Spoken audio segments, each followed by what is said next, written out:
ಹೈದರಾಬಾದ್ನ ಸಂಧ್ಯಾ ಥಿಯೇಟರ್ನಲ್ಲಿ ಕಾಲ್ ತುಳಿತ ಪ್ರಕರಣಕ್ಕೆ ಸಂಬಂಧಪಟ್ಟಂತೆ ನಟ ಅಲ್ಲು ಅರ್ಜುನ್ಗೆ ಪೊಲೀಸರು ಓಪನ್ ವಾರ್ನಿಂಗ್ ಕೊಟ್ಟಿದ್ದಾರೆ. ಎಚ್ಚರಿಕೆ ಕೊಟ್ಟಿದ್ದಾರೆ ಪೊಲೀಸರೀಗ. ಯಾಕಂದ್ರೆ ನಿನ್ನೆ ಅಲ್ಲು ಅರ್ಜುನ್ ಪ್ರೆಸ್ ಮೀಟ್ ಮಾಡಿ ಅವರ ಮನೆಯಲ್ಲಿ ಹೇಳಿದ್ರು, ಇದರಲ್ಲಿ ಪೊಲೀಸರ ವೈಫಲ್ಯ ಇದೆ, ಭದ್ರತಾ ವೈಫಲ್ಯ, ನಾವು ಪರ್ಮಿಷನ್ ತೆಗೆದುಕೊಂಡಿದ್ವಿ ಅಂತ. ಈಗ ಖಡಕ್ ವಾರ್ನ್ ಮಾಡಿದ್ದಾರೆ ಅಲ್ಲು ಅರ್ಜುನ್ಗೆ ಪೊಲೀಸರು. ಹಣದ ಮದದಿಂದ ಈ ರೀತಿ ಮಾತಾಡ್ತಾ ಇದ್ದಾರೆ ಅಲ್ಲು ಅರ್ಜುನ್ ಅಂತ. ಥಿಯೇಟರ್ಗೆ ಹೋಗಲು ಅನುಮತಿ ಇತ್ತು ಅಂತ ಸುಳ್ಳು ಹೇಳ್ತೀಯ ನೀನು ಹಿಂಗೆ ಆಡ್ತಿದ್ರೆ ನಿನ್ನ ಚರ್ಮ ಸುಲಿತಿ. ACP ಅವರ ವಾರ್ನಿಂಗ್ ಇದು ಖಡಕ್ ಆಗಿ.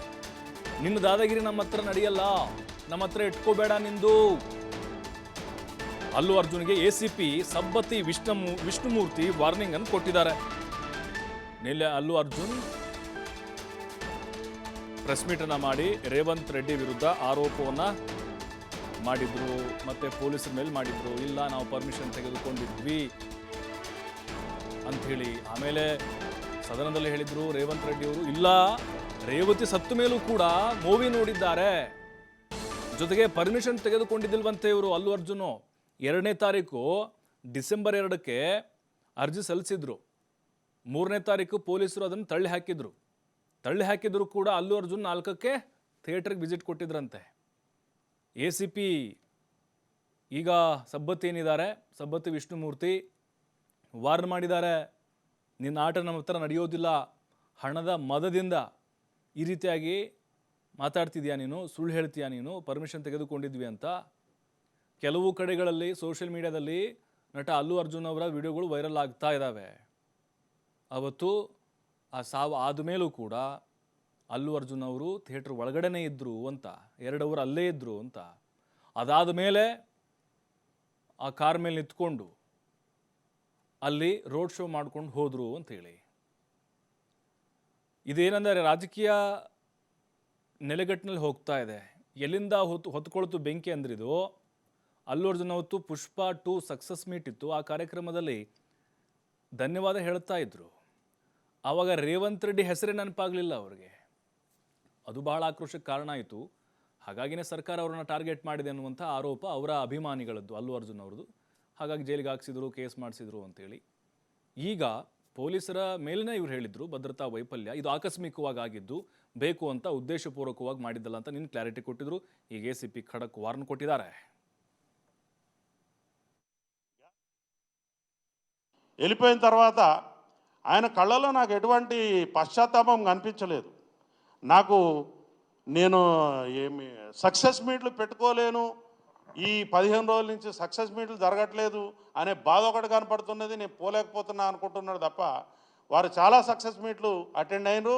అదేవిధంగా వాళ్ళ ఇంటిని ఒక కళ్యాణ మండపం, ఒక విలాసవంతమైనటువంటి ఇది చేసి వచ్చేవాళ్ళు పోయేవాళ్ళు చాలామందితో ఆయన చాలా హ్యాపీగా గడుపుతూ ఉన్నారు. మరి సమాజం, ఈ చట్టం, ఈ రాజ్యం ఏం చెప్తుందండి? ఎవరైతే బాధితులు ఉంటారో వాళ్ళ పక్షాన చట్టం మాట్లాడుతుంది, మనం మాట్లాడాలి. నువ్వు బాధితుడివా? ఏ విధంగా బాధితుడివి? పైసలు సంపాదించుకుంటే లెక్కలు చూసుకుంటా ఉంటివి. నీకు అవకాశం కుదిరినప్పుడు, లేకపోతే నీ మీద ఎవరన్నా ఏదన్నా అన్నప్పుడు ఒక ప్రెస్ మీట్ పెట్టి ఒక బట్టగాల్చి మీద పడేసి వెళ్ళిపోతున్నావు. నిన్న మీరు ఏం చేశారు? పోలీస్ ఆఫీసర్స్ నాకు చెప్పలేదు అన్నారు.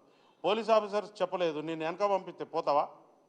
అది రాత్రిపూట కాబట్టి అక్కడ జరిగిన సంఘటనకు ఎవరైతే సినిమాలకు వచ్చినో వాళ్ళు మాత్రమే అక్కడ చూడగలిగారు. కానీ అదే ఒక డే టైం అయితే అక్కడ ఎంత రచ్చ అయి ఉండేది, అక్కడ లా అండ్ ఆర్డర్ని అదుపు చేసే పరిస్థితి ఉండేదా? మీరే చెప్పాలి.